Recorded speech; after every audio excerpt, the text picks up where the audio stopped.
Okay, and I'm going to talk about Krashen's theory of second language acquisition. We have the 5 theories about Krashen's. The acquisition learning hypothesis is the first one. Acquisition is unconsciously slow, naturally, depends on the environment that the learner is exposed to. It's spontaneously, like linguistic. But while learning is consciously, it's a period of time, then they can vary. It focus on grammar, rules. They they need to be learned in school, private colleges, or some private classes. Knowing how to use the language is the principal function of learning. The natural order hypothesis is we acquire grammar patterns a predictable way that you can say, this one it sounds correct or this one it sounds wrong. Something like that is the beginning. Not all L2 learners adopt the same route. They have another tenses that they can use first and another tenses that they are very in a high level to understand them. The language structure should be conducive to learn. So teachers need to conduce this acquisition. L2 teachers need to have tolerance for errors in speech, oral, and writing. Input hypothesis. It occurs when learners receive the messages and they can understand. So it highlights the importance of target language. It's a comprehensible input. Is necessary, but also sufficient condition for language acquisition to place. They need to understand every concept, every word, and then they can answer the questions or to have an efficient communication. They can create comprehensible language, creating context, creating comprehensible interactions with other learners.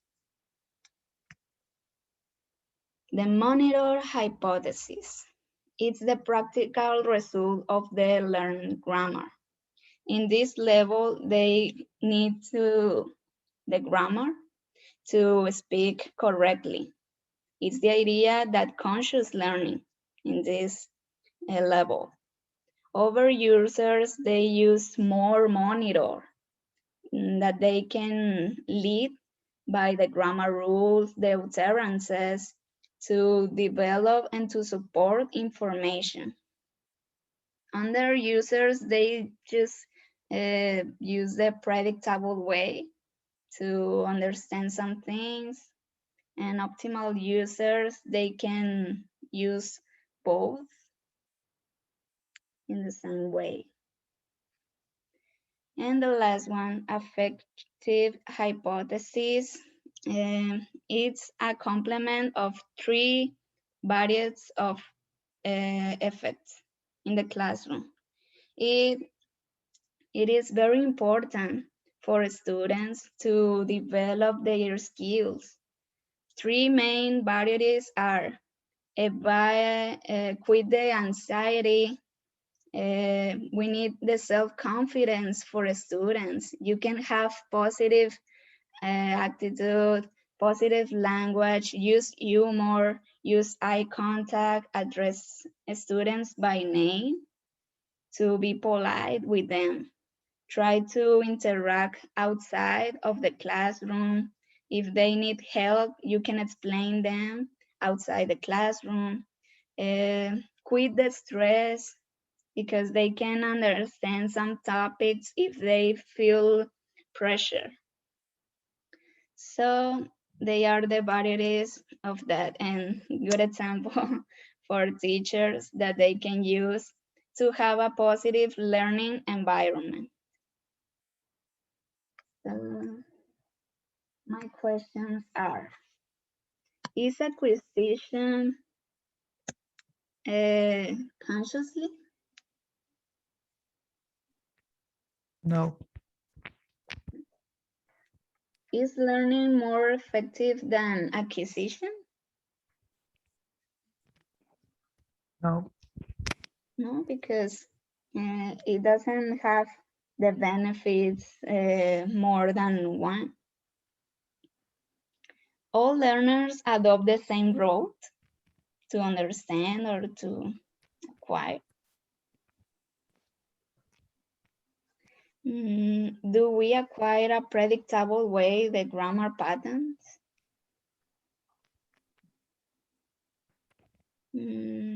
Yes. Yes, because it's the beginning to communicate. Does the input occur when we can understand? No. Creating comprehensible actions develop the input? Yes. Yes. How do you say, Jay? What do you say? Well, I would say yes, I think. Yes. Correct. Are over users who prefer to use more monitor? Yes. Is monitor hypothesis a conscious learning as a result?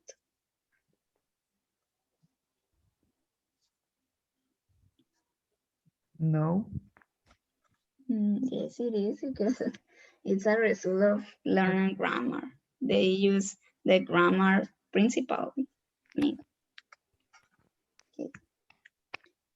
Anxiety, self-confidence, motivation, stress, are they variables that influence ineffective hypotheses? Yes. Yes.